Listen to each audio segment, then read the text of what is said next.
Hello everyone. So previous lecture में हमने देखा क्वेश्चन नंबर 17 तक। तो today we will be discussing about the Lassaigne's test, the crystallisation, the distillation, the chromatography and the Kjeldahl method. Okay, तो देखिए question number 18, give a brief description of the principles of the following techniques taking an example in each case, crystallisation, distillation and chromatography. तो देखिए यहाँ पर मैं NCERT से ही directly आपको explain कर रहा हूँ। क्रिस्टलाइजेशन के प्रोसेस में क्या होता है, इसको सबसे पहले हम एक एनिमेटेड वीडियो के थ्रू देखते हैं, then I will explain the theory again. Okay, देखिए इस पर्टिकुलर वीडियो में जो ग्रीन कलर से रिप्रेजेंट कर रहे हैं that is the molecule of product के मॉलिक्यूल को ग्रीन कलर से रिप्रेजेंट किया है, और जो इम्प्योरिटी है उसे हमने रेड कलर से रिप्रेजेंट यहाँ पर किया है ट्रायंगल से।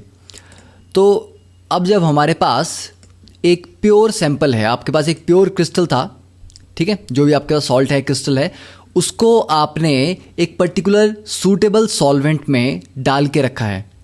अब ये प्योर है, इसमें कोई इम्प्योरिटी नहीं है। अब अगर आप इसको हीट करते हैं तो क्या होगा, देखिए जैसे आप इसको हीट करना स्टार्ट करते हैं तो यहाँ से ये एनर्जी इसकी बढ़ेगी। तो एनर्जी जब इसकी बढ़ेगी, अभी अपनी पीक पे पहुंच जाएगा। तो पीक पे आप देख सकते हैं कि जो क्रिस्टल है वो डिसॉल्व हो गया है, तो सारे के सारे जो पार्टिकल्स हैं वो दूर दूर हो गए हैं, ठीक है, और एनर्जी हमारी इस टाइम मैक्सिमम है इस पॉइंट पे।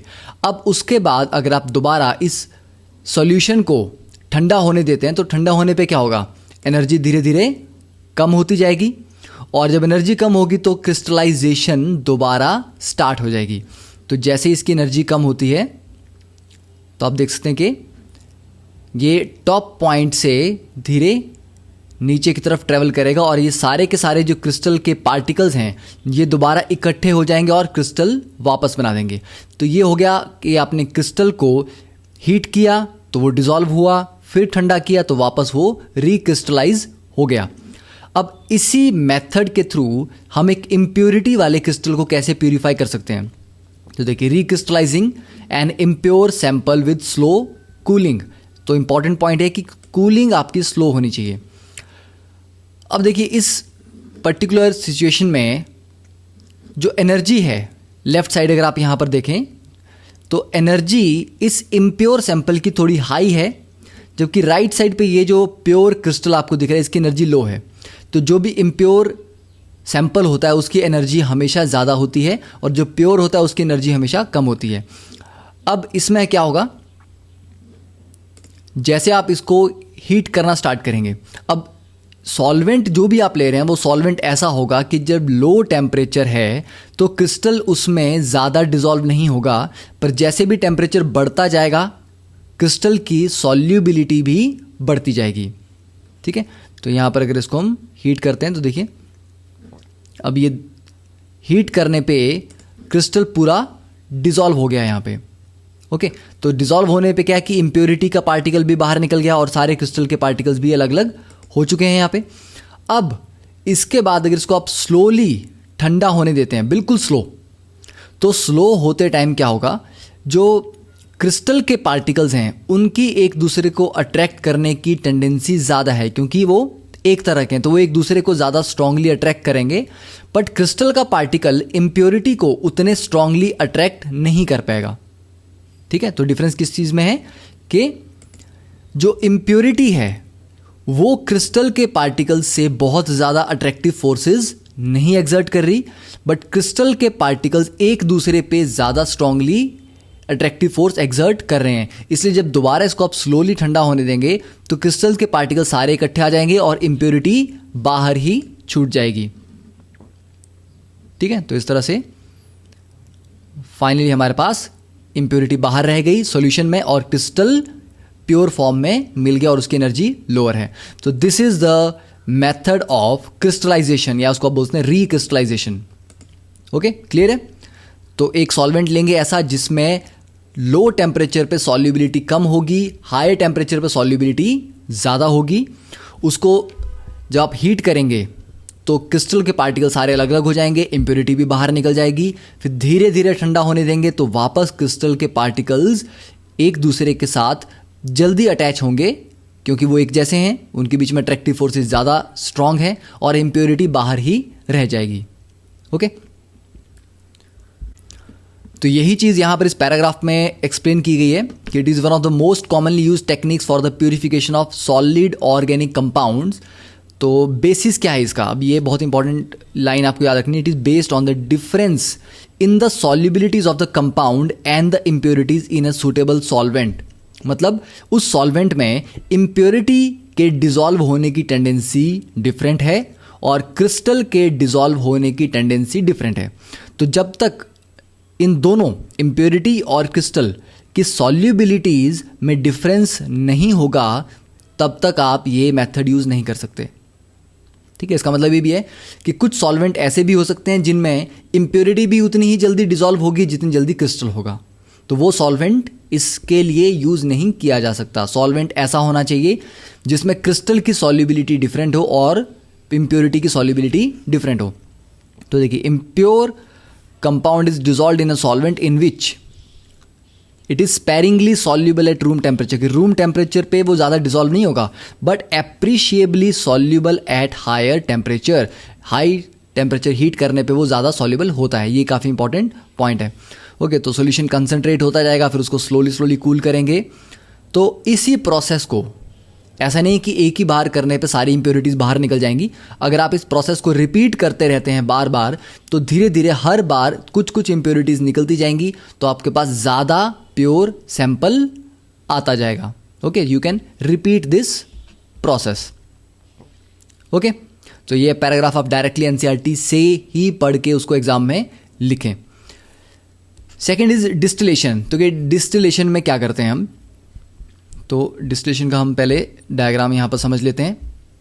देखिए, ये हमारे पास एनसीईआरटी से लिया हुआ डायग्राम है। सिंपल डिस्टिलेशन यहाँ पर दिखाई गई है। तो सिंपल डिस्टिलेशन में एक राउंड बॉटम फ्लास्क है जिसमें आपका सॉल्यूशन रखा गया है, जिस भी कंपाउंड को आपने लिया है। ठीक है, तो आप उसको जब आप हीट करेंगे तो क्या होगा, हीट करने पे इस कंपाउंड के वेपर्स जनरेट होंगे। अब डिस्टिलेशन में आपके पास जो मिक्सचर यहाँ पर राउंड बॉटम में दिया गया है, ये जो मिक्सचर है, इसमें कम से कम 2 कंपोनेंट होंगे। ठीक है, एक कंपोनेंट का बॉइलिंग पॉइंट कम होगा और एक कंपोनेंट का बॉइलिंग पॉइंट ज़्यादा होगा। सपोज एक कंपोनेंट का बॉइलिंग पॉइंट 80 डिग्री है और दूसरे का 110 डिग्री है। ठीक है, फॉर एग्जांपल यहाँ पर आप, या फिर आप क्लोरोफॉर्म और एनिलीन का एग्जांपल जो मेंशन किया है उसको देख सकते हैं। एनिलीन बॉयल करती है 457 केल्विन पे और क्लोरोफॉर्म बॉयल करता है 334 केल्विन पे। मतलब जब आप इन दोनों का मिक्सचर लेंगे तो क्लोरोफॉर्म लोअर टेम्परेचर पे बॉयल हो जाएगा। तो जब आपका फ्लास्क का टेम्परेचर सपोज 330 केल्विन के आसपास है या 335 केल्विन के आसपास है, तो क्लोरोफॉर्म बॉयल होना स्टार्ट होगा और उसके वेपर्स बनना स्टार्ट हो जाएंगे। बट एनिलीन, क्योंकि उसका बॉइलिंग पॉइंट बहुत हाई है अभी, वो वेपराइज नहीं होगा। तो जो लोअर बॉइलिंग कंपोनेंट है, जो जल्दी बॉयल होता है, उसके वेपर्स यहाँ पर बनते जाएंगे और उसके वेपर बनने से क्या होगा, हमारे पास यहाँ से निकलते निकलते वेपर इस ट्यूब से ट्रेवल करेंगे। अब इस ट्यूब के चारों तरफ एक कंडेंसर हमारे पास एपरेटस है। कंडेंसर क्या करता है, कंडेंसर से ठंडा पानी आता है और वो बाहर निकलता है। तो ठंडा पानी इन गर्म वेपर्स को धीरे धीरे कूल करेगा, जिससे वो कंडेंस होंगे और यहाँ पर लिक्विड फॉर्म में कलेक्ट हो जाएंगे। ओके, तो डिस्टिलेशन किसके लिए यूज़ करनी है, जब 2 कंपोनेंट्स के बॉइलिंग पॉइंट एक दूसरे से काफ़ी डिफरेंट होते हैं। ठीक है, तो उस केस के लिए आप डिस्टिलेशन यूज़ कर सकते हैं। और एग्जांपल आपने देना है कि क्लोरोफॉर्म का बॉइलिंग पॉइंट इतना है और एनिलीन का, तो आप ये एग्जांपल भी यहाँ पर दे सकते हैं। तो नेक्स्ट यहां पर पूछा गया है क्रोमेटोग्राफी। देखिए, क्रोमेटोग्राफी किन्हीं भी कंपोनेंट्स को सेपरेट करने के लिए जो सबसे ज़्यादा इफेक्टिव एक तरीका यूज़ किया जाता है। तो क्रोमेटोग्राफी में हम डिफरेंट टेक्निक्स यूज़ करते हैं। तो बेसिक अगर हम देखें उसका, तो उसमें एक स्टेशनरी फेज़ होता है जो मूव नहीं करता और एक मोबाइल फेज़ होता है। ठीक है, तो मोबाइल फेज़ समझ आ रहा है हमें कि वो मूव करेगा।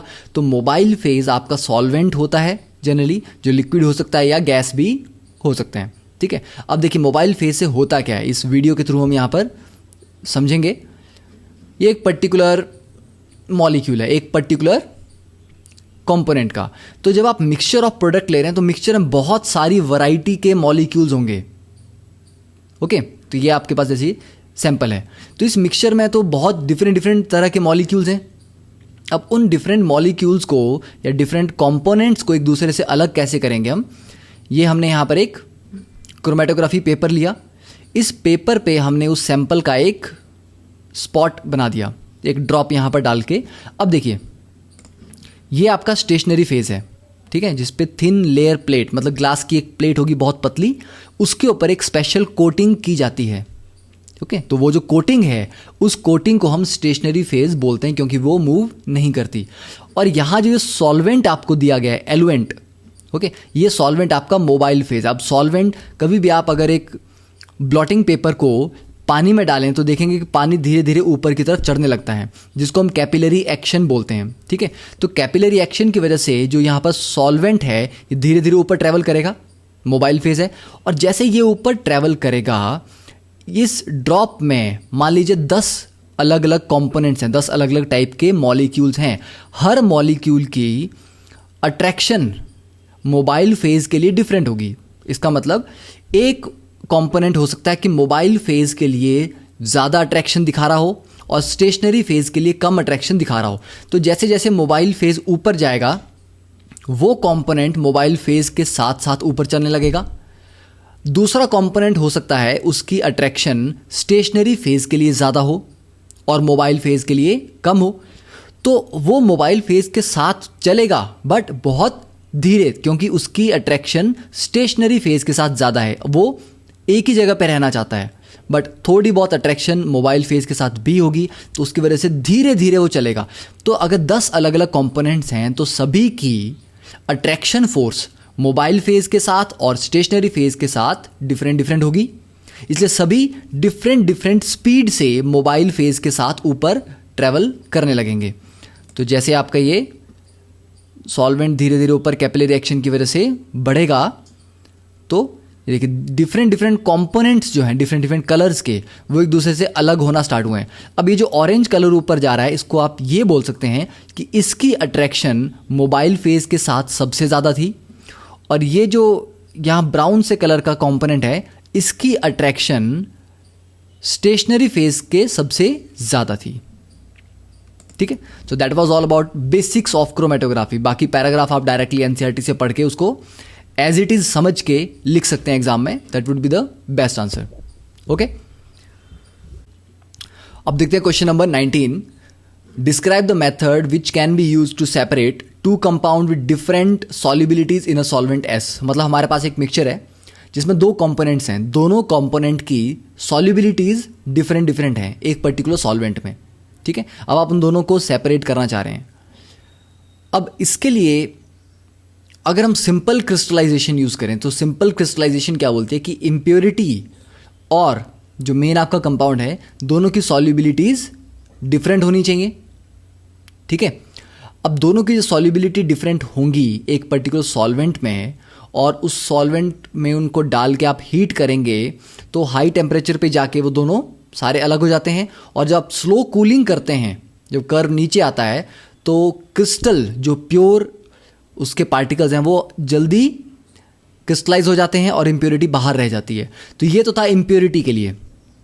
बट अगर आपके पास 2 डिफरेंट कंपाउंड्स हैं, अब इम्प्योरिटी नहीं है वो, ठीक है, 2 डिफरेंट कंपाउंड्स हैं, दोनों एक सफिशिएंट अमाउंट में मिक्स किए गए हैं। अब दोनों की सॉल्युबिलिटी डिफरेंट है, ठीक है। सॉल्युबिलिटी डिफरेंट होना बहुत ज़रूरी है, अदरवाइज सेपरेट नहीं कर सकते। तो ये देखिए, इसके लिए जो मेथड यूज़ करेंगे that will be called fractional crystallization, ठीक है। तो इसकी अगर हम थ्योरी पढ़ें, देखिए, sometimes the solubility of an organic compound is quite similar to that of its impurities. In such a case, it's not possible to purify an organic compound by simple crystallization. मतलब अगर हम impurity और compound दोनों की solubilities आपस में बहुत close है, मतलब बहुत ज़्यादा डिफरेंस उनमें नहीं है, तो सिंपल क्रिस्टलाइजेशन से आप उसे ज़्यादा प्योर नहीं कर सकते।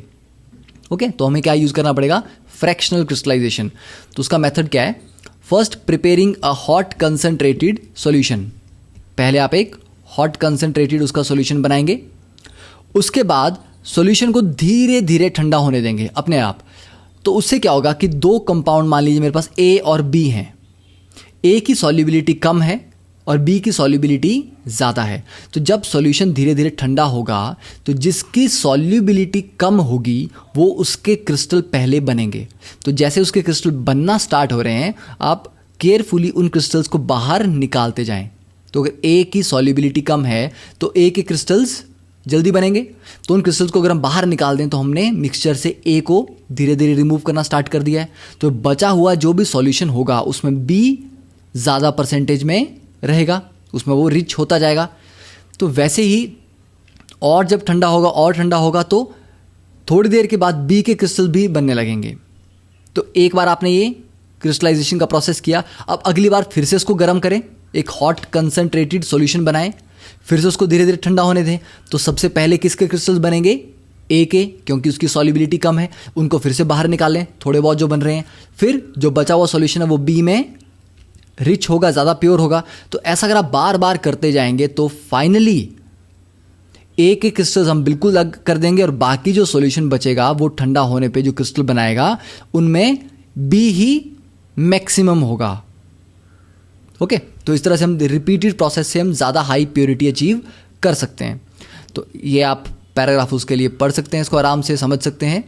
और अगर आपको एक सिक्वेंशियल वे में, एक सिस्टमेटिक वे में लिखना है एग्ज़ाम के लिए, तो ये आप 4 स्टेप्स यहाँ पर, इसका जो क्रेडिट है, ये 4 स्टेप्स जो मैंने लिए हैं ये aglasem.com वेबसाइट से हैं, जहाँ पर भी एनसीईआरटी के सॉल्यूशन उन्होंने पोस्ट किए होते हैं।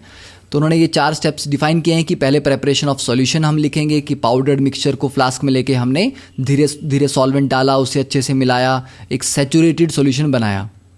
ठीक है, फिर उसके बाद hot saturated solution is then filtered, उसको गर्म किया और उसके बाद उसको फिल्टर किया चाइना डिश से। फिर फ्रैक्शनल क्रिस्टलाइजेशन को धीरे धीरे ठंडा होने दिया, तो ठंडा होने पे जो लेस सॉल्युबल है, the less soluble compound crystallises first, उसे धीरे धीरे निकालते गए और लास्ट में जो बचेगा वो दूसरे कंपाउंड में ज़्यादा रिच सॉल्यूशन होगा। ठीक है, तो ये 4 पॉइंट्स आप इसके लिए फॉलो कर सकते हैं। ओके, अब देखिए question number 20, What is the difference between distillation under reduced pressure and steam distillation? तो देखिए एनसीईआरटी से हम डायरेक्टली इसको समझेंगे।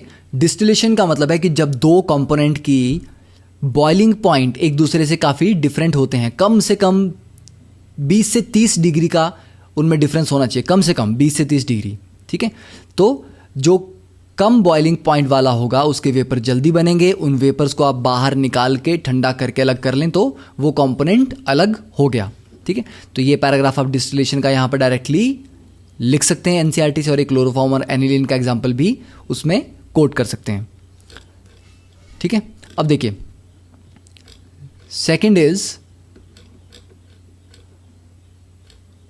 Steam distillation.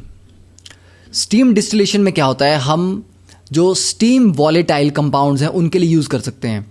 स्टीम वॉलेटाइल का मतलब है कि जिनको आप स्टीम के साथ मिक्स करें तो वो स्टीम में घुलते नहीं हैं। ठीक है, क्योंकि वो ऑर्गेनिक कंपाउंड है, वो स्टीम के साथ, वाटर के साथ मिक्स नहीं होंगे, बट स्टीम की गर्मी से वो वॉलेटाइल होते हैं तो वेपर्स में कन्वर्ट हो जाते हैं। मतलब स्टीम को यूज़ करके आप उन्हें वेपराइज कर सकते हो। These are called steam volatile and immiscible with water. ये इंपॉर्टेंट पॉइंट है, स्टीम वॉलेटाइल होंगे and are immiscible with water. पानी के साथ वो मिक्स नहीं होने चाहिए, अगर मिक्स हो गए तो फिर उन्हें पानी से निकालना मुश्किल होगा। ठीक है, तो हम यहाँ पर क्या करेंगे, देखिए ये है स्टीम डिस्टिलेशन का प्लांट। तो सबसे पहले यहाँ पर हमारे पास एक राउंड बॉटम फ्लास्क में पानी लिया गया है, पानी को गर्म कर रहे हैं आप। तो पानी को गर्म करने से क्या बन रही है, स्टीम बन रही है। ठीक है, और दूसरी फ्लास्क जो सेंटर में फ्लास्क दी गई है, इसमें कंपाउंड है आपका जिसको आपको सेपरेट करना है। ठीक है, 2 मिक्सचर होंगे यहाँ पे, उसको सेपरेट करना है। तो देखिए यहाँ से जब पानी गर्म होकर स्टीम बनेगी और वो स्टीम इस ट्यूब से होती हुई यहाँ से निकलेगी, तो स्टीम यूनिफॉर्मली उस कंटेनर में फैलेगी, जिससे क्या होगा, टेम्परेचर बढ़ेगा और जो लोअर बॉइलिंग कंपोनेंट है, जो स्टीम वॉलेटाइल है, वो धीरे धीरे वेपराइज होगा। तो उसके वेपर और स्टीम दोनों इकट्ठे होंगे, वेपर भी होंगे उस कंपोनेंट के, स्टीम भी होगी, वो इस ट्यूब से निकलते हुए यहाँ आएंगे, यहाँ पर कंडेंसर में ठंडे होंगे, ठंडे होने के बाद यहाँ पर लिक्विड फॉर्म में आ जाएंगे। अब क्योंकि हमने पढ़ा था कि जो आपका स्टीम वॉलेटाइल कंपोनेंट है वो पानी में मिक्स नहीं होना चाहिए, तो जब वो ठंडे होने के बाद लिक्विफाई होंगे तो दोनों की दो अलग अलग लेयर बन जाएंगी, एक वाटर की लेयर और एक उस ऑर्गेनिक लिक्विड की लेयर। और इस फ्लास्क में क्या बच जाएगा, जो नॉन स्टीम वॉलेटाइल था, मतलब जो स्टीम की वजह से वेपराइज नहीं हुआ, वो कंपोनेंट यहां पर आपका प्योर बच जाएगा। ठीक है, अब इसका फायदा दूसरा देखिए क्या होता है स्टीम डिस्टिलेशन का, कि यहां पर जो प्रेशर है, जब एक लिक्विड आप लेते हैं तो लिक्विड के ऊपर अपने उसके वेपर्स होते हैं। अब उन वेपर्स के साथ साथ आपने स्टीम भी डाल दी है, तो जो प्रेशर होगा लिक्विड के सरफेस पे वो pressure of vapour plus pressure of steam होगा। ठीक है, तो बॉइलिंग करने के लिए क्या होता है, बॉइलिंग करने के लिए vapour pressure should be equal to atmospheric pressure, ये हम बोलते हैं। तो अगर बाहर से 50 का प्रेशर लग रहा है तो यहां से जो वेपर का प्रेशर है ये भी 50 का होना चाहिए। ओके, अब पॉइंट क्या है कि पहले 50 का पूरा प्रेशर सिर्फ वेपर ही बना रहे थे, पूरा 50 का प्रेशर वेपर को जनरेट करना है। अब क्योंकि आपने स्टीम भी मिक्स कर दी है तो स्टीम भी थोड़ा सा प्रेशर अपना देगी, तो कुछ प्रेशर वेपर्स की वजह से होगा, कुछ प्रेशर स्टीम की वजह से होगा। अब भी प्रेशर कितना चाहिए, 50, क्योंकि आपको 50 को बैलेंस करना है बाहर का जो प्रेशर है। तो अब वेपर का प्रेशर 50 नहीं होगा, वेपर का हो सकता है कि 30 प्रेशर वेपर की वजह से और 20 स्टीम की वजह से हो। तो इसका मतलब कम प्रेशर चाहिए हमें वेपर्स का, तो कम प्रेशर जनरेट करने के लिए वेपर्स भी तो कम ही लगेंगे, और कम वेपर अगर लगेंगे तो टेम्परेचर भी तो कम होगा। इसका मतलब स्टीम डिस्टिलेशन नॉर्मल डिस्टिलेशन से लोअर टेम्परेचर पे वेपराइज कर देती है एक पर्टिकुलर कंपोनेंट को। ठीक है, तो आप ये पढ़ सकते हैं यहाँ पर ये paragraph, the compound is later separated from water using separating funnel. देखिए यहाँ पर the liquid boils when the sum of vapour pressures due to the organic liquid and that due to the water becomes equal to the atmospheric pressure. कि जो atmospheric pressure होगा वो होगा vapour का pressure plus steam का pressure. ठीक है, इसलिए the liquid vaporises at lower temperature than its boiling point, कि नॉर्मली अगर वो लिक्विड 120 डिग्री सेल्सियस पे बॉयल होता है तो स्टीम डिस्टिलेशन में हो सकता है वो 100 पे बॉयल हो जाए, वो 90 पे बॉयल हो जाए या 80 पे बॉयल हो जाए। ठीक है, तो ये इसके बेनिफिट्स हैं, तो यहाँ से आप इसको लिख सकते हैं इसकी थ्योरी एनसीईआरटी से डायरेक्टली।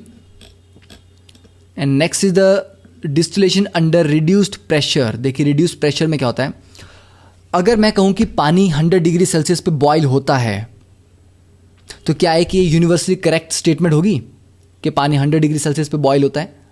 नहीं, it's not a universally correct statement, क्योंकि जब एटमॉस्फेरिक प्रेशर आपका 1 एटमॉस्फेयर है, ठीक है, 760 mm ऑफ मर्करी, तब जाके पानी 100 डिग्री सेल्सियस पे बॉयल होता है। बट अगर आप पहाड़ों पे चले जाएं, बहुत हाइट पे चले जाएं, तो वहाँ पर एक्सटर्नल प्रेशर कम हो जाता है।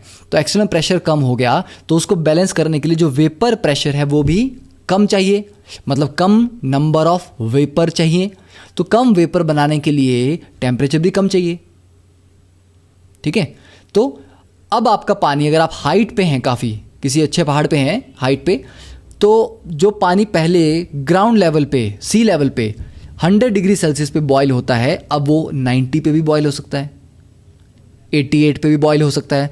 तो जो बॉइलिंग पॉइंट है वो कैसे कम होता जाता है, जैसे आप एक्सटर्नल प्रेशर कम करेंगे।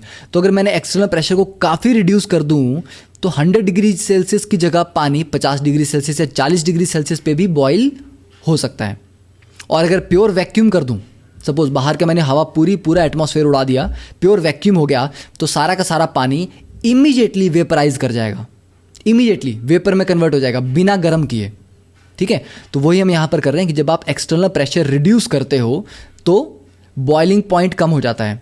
तो पहले आपके जो कंपोनेंट एक पर्टिकुलर बॉइलिंग पॉइंट पे जाके बॉयल हो रहे थे, अब वो उससे काफ़ी लो टेम्परेचर पे बॉयल होंगे।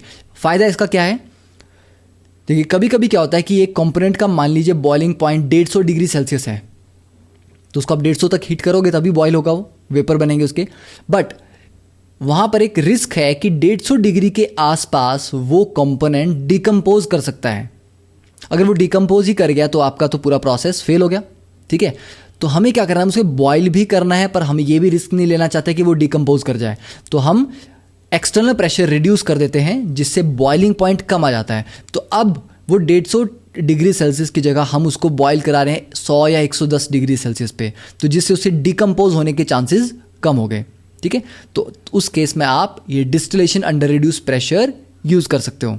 ओके, और एग्जांपल आप लिख सकते हो कि glycerol can be separated from spent lie in soap industry by using this technique. Okay, तो आई गेस काफी इलैबोरेट हमने इसको समझ लिया है। अब मूव करते हैं towards our next problem.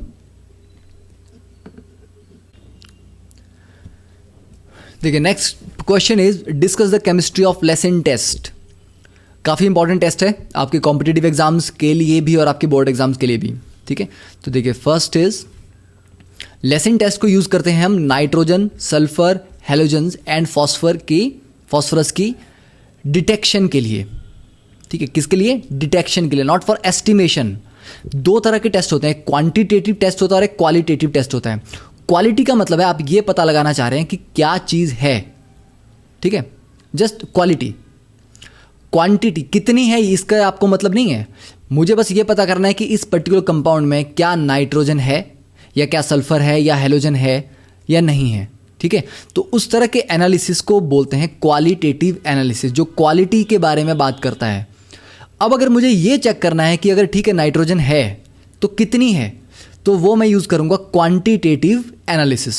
Okay, जैसे डुमास मेथड है, या जलदाल मेथड है, केरियस मेथड है। Okay, these are all methods. तो Lassaigne test is a qualitative method for the estimation of nitrogen, sulphur, halogen and phosphorus in organic compound.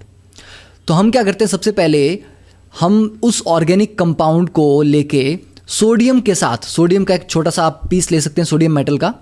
तो sodium के छोटे से पीस को आपने ऑर्गेनिक कंपाउंड के छोटा सा सैंपल लिया, उसके से मिक्स किया और एक टेस्ट ट्यूब में डाल के उसको हीट किया, रेड हॉट। ठीक है, उससे क्या होगा, जो आपका ऑर्गेनिक कंपाउंड है उसमें कार्बन तो होगा। ठीक है, तो कार्बन आपके पास प्रेजेंट है।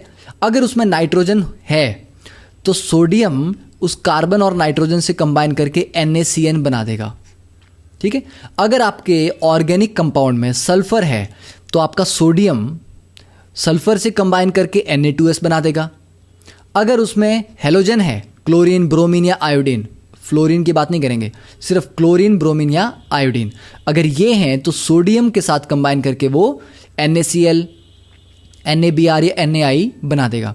ठीक है, तो ये सोडियम इन डिफरेंट एलिमेंट्स के साथ कंबाइन करके ये डिफरेंट कंपाउंड बनाता है। अब आप बोलेंगे कि ये कंपाउंड बनाने की ज़रूरत क्यों है, सोडियम क्यों डाल रहे हैं हम, अगर नाइट्रोजन था तो उसको ऐसे ही क्यों नहीं डिटेक्ट कर सकते। देखिए, प्रॉब्लम क्या है, ऑर्गेनिक कंपाउंड में अगर नाइट्रोजन है या सल्फर है या हेलोजन है, वो एक कोवलेंट बॉन्ड में लगा हुआ है।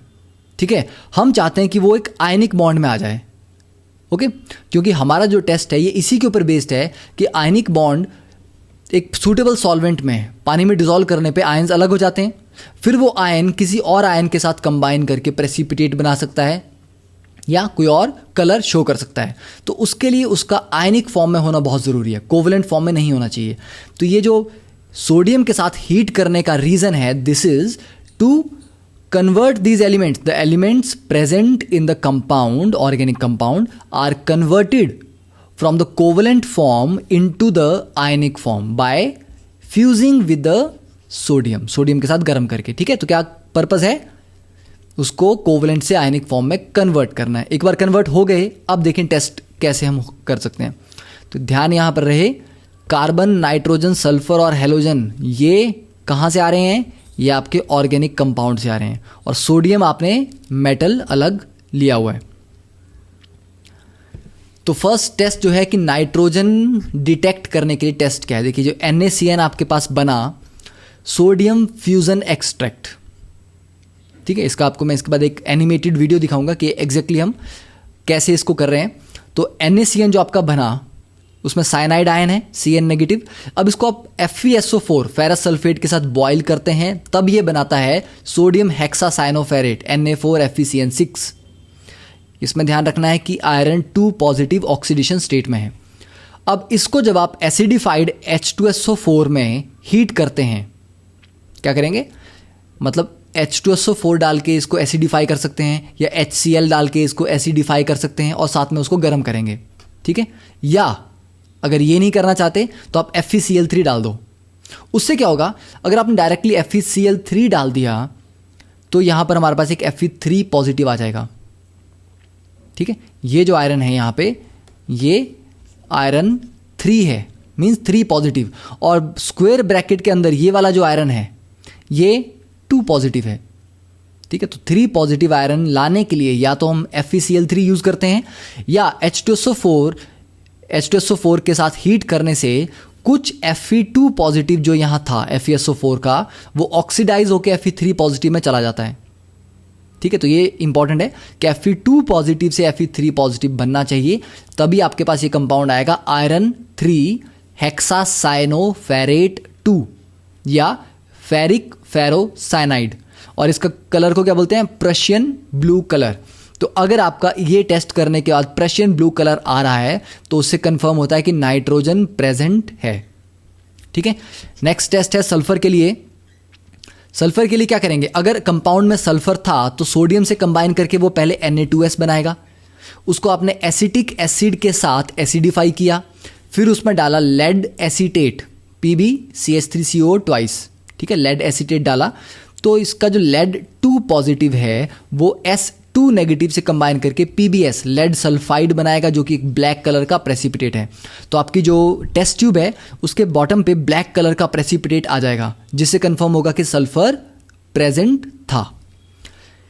एक और टेस्ट ये भी कर सकते हैं कि जो आपके पास Na2S बना है, अगर उसमें आप सोडियम नाइट्रोप्रोसाइड डालते हैं, ठीक है, इसमें ध्यान रहे कि आयरन +2 ऑक्सीडेशन स्टेट में है, तो सोडियम नाइट्रोप्रोसाइड अगर इसमें आप डालते हैं तो ये वायलेट कलर जनरेट करता है, ये कंपाउंड की फॉर्मेशन होगी, NO से ये NOS बन जाएगा, तो वायलेट कलर की यहाँ पर फॉर्मेशन होगी, ठीक है। तो वायलेट कलर से भी हमें कंफर्म हो जाएगा कि सल्फर प्रेजेंट था। तीसरा केस, मान लीजिए कि नाइट्रोजन और सल्फर अगर दोनों ही हैं तो क्या होगा, ठीक है। तो ये होगा कि सोडियम जो आपने डाला था मेटल स्टार्टिंग में, वो कार्बन, नाइट्रोजन और सल्फर तीनों से कंबाइन करके NaCNS बनाएगा, थायोसाइनेट, ठीक है। थायोसाइनेट को जब आप Fe3 पॉजिटिव से ट्रीट करेंगे, मान लीजिए FeCl3 आपने डाल दिया, तो जब Fe3 पॉजिटिव होगा तो ये ब्लड रेड कलरेशन देगा, ठीक है, इस कंपाउंड की वजह से। तो आपको ये स्ट्रक्चर याद रखना है, ब्लड रेड कलर होता है। और ये नहीं इसमें कभी भी सोचना कि नाइट्रोजन है तो प्रशियन ब्लू कलर आना चाहिए, क्योंकि नाइट्रोजन के साथ सल्फर है, इसलिए साइनाइड नहीं बन रहा, यहाँ पर थायोसाइनेट आयन बन रहा है, SCN नेगेटिव, ठीक है। तो no Prussian blue colour will be formed because कोई साइनाइड आयन ही एग्जिस्ट नहीं कर रहा।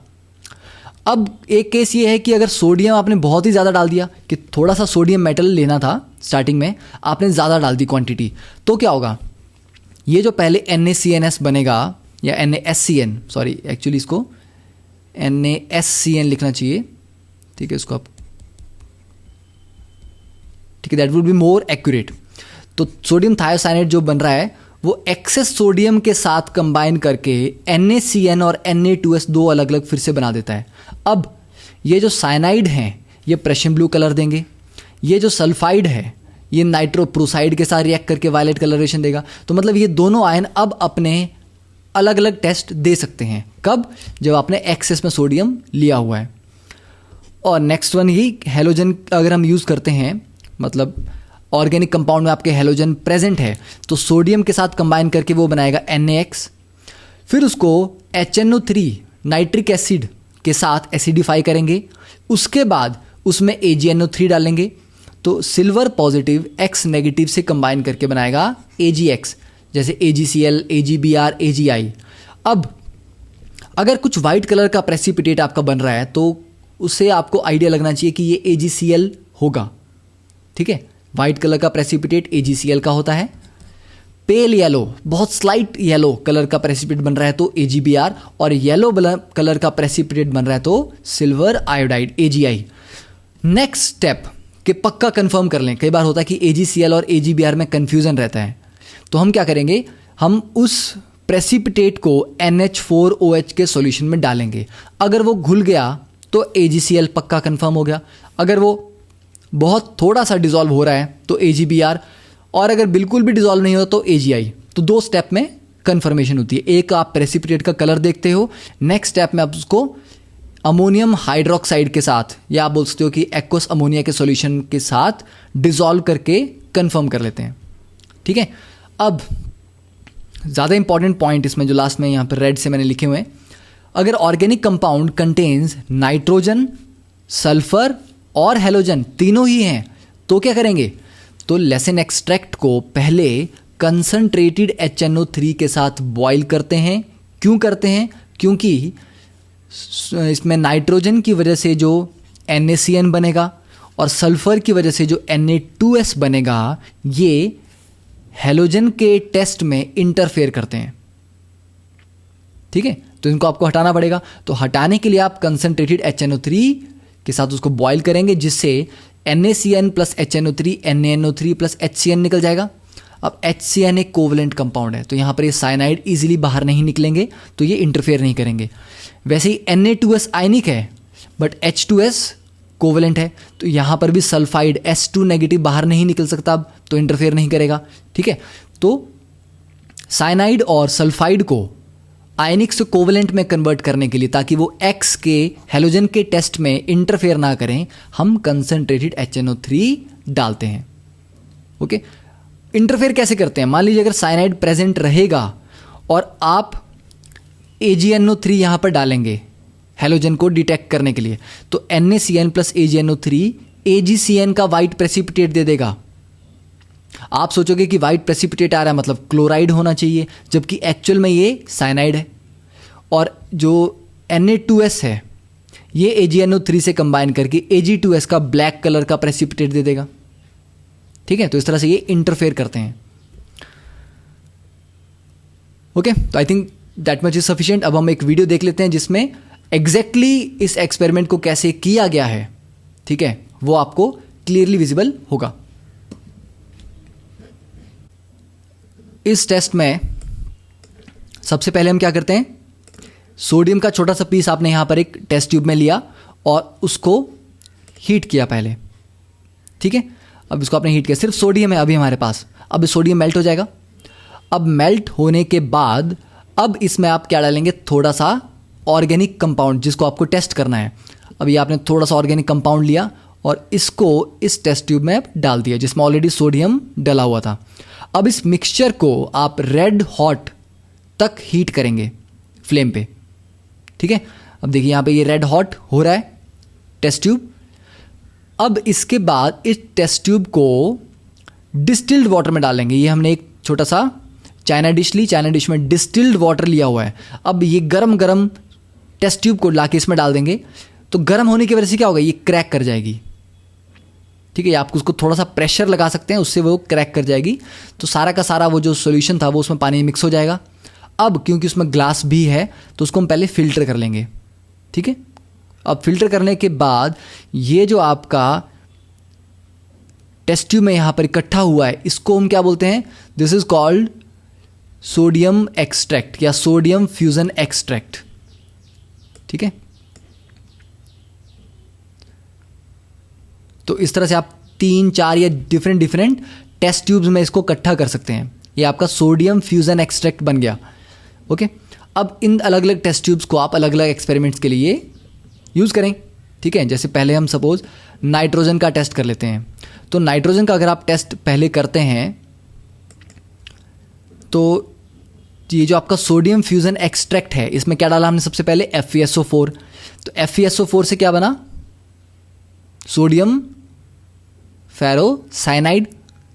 ठीक है, अब उसको हमने बॉयल किया और उसके बाद ठंडा किया। ठीक है, तो boiled and cool it well, अच्छे से इसको ठंडा होने दें बॉयल करने के बाद। अब इसके बाद इसमें थोड़ा सा हम क्या डालेंगे, FeCl3, या जैसे NCERT में लिखा है कि H2SO4 के साथ आपको उसको हीट कर सकते हैं। तो हमने इसमें FeCl3 डाल दिया, उसे Fe3 पॉजिटिव आयंस मिल गए। अब Fe3 पॉजिटिव आयंस मिलके आपको क्या बनाएंगे, फेरिक फेरोसाइनाइड। ठीक है, और ये थोड़ा सा HCl भी डालते हैं। तो ये एक्चुअली एक्सपेरिमेंटल डिटेल है कि थोड़ा सा HCl आप उसको एसिडिफाई करने के लिए डालते हैं। ठीक है, तो ये आपने थोड़ा सा HCl डाल दिया। अब फाइनली कौन सा कलर इसका आता है? Prussian blue. तो ये आपका प्रशियन ब्लू कलर आ गया और इससे नाइट्रोजन की जो प्रेजेंस है वो डिटेक्ट होगी। अब देखिए next is the test for chlorine. तो ये आपका सोडियम फ्यूजन एक्सट्रैक्ट था। इसमें आपने क्या डाला? पहले little amount of HNO3 solution, ठीक है, HNO3 डाला। अब इसके बाद इसको बॉयल करेंगे, उसके बाद ठंडा होने देंगे। ठंडा होने के बाद आप इसमें क्या डालेंगे? AgNO3, ठीक है, सिल्वर नाइट्रेट इसमें डालेंगे। तो सिल्वर नाइट्रेट डालते ही क्या होगा? कोई अगर वाइट प्रेसिपिटेट नहीं बन रहा है तो एब्सेंस ऑफ क्लोरीन होगी, ठीक है। अगर वाइट प्रेसिपिटेट बनता तो हम बोलते कि हमारे पास क्या आ गया? AgCl। तो उसको आप फर्दर अमोनियम हाइड्रोक्साइड के सॉल्यूशन के साथ कंफर्म कर सकते हो। अगर पेल येलो प्रेसिपिटेट होता तो AgBr और येलो प्रेसिपिटेट होता तो AgI। अब सल्फर के लिए टेस्ट करेंगे तो सबसे पहले सोडियम फ्यूजन एक्सट्रैक्ट को इसमें लेके पहले क्या डालेंगे हम? Sodium nitroprusside solution. तो डायरेक्टली आपके पास क्या आ जाएगा? वायलेट कलरेशन आनी चाहिए। अगर नहीं आ रही है तो ये एब्सेंस ऑफ सल्फर, ठीक है। ये इन्होंने नहीं दिखाया है, मतलब ये कंफर्म कर रहे हैं कि इसमें सिर्फ नाइट्रोजन ही था जो हमने स्टार्टिंग में सैंपल लिया है, क्योंकि ब्लू कलरेशन आई थी बट वायलेट कलरेशन नहीं है, तो मतलब सल्फर प्रेजेंट इसमें नहीं है, ठीक है।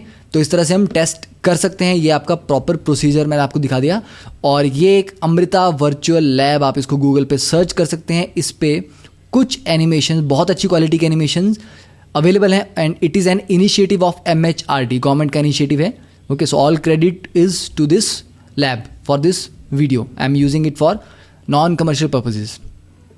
सो that is all for this lecture. Next lecture से हम स्टार्ट करेंगे क्वेश्चन नंबर 22 के साथ, जिसमें हम डिस्कस करेंगे Dumas method and Kjeldahl's method. Okay, thank you for your time. I hope you have like this lecture. और अगर आपको लेक्चर पसंद आता है और उसमें कोई भी आप इम्प्रूवमेंट के लिए सजेशन देना चाहते हैं तो you can always reach me on my mail ID और my mobile number and drop me your suggestions. Okay, thank you for your time. Have a nice day.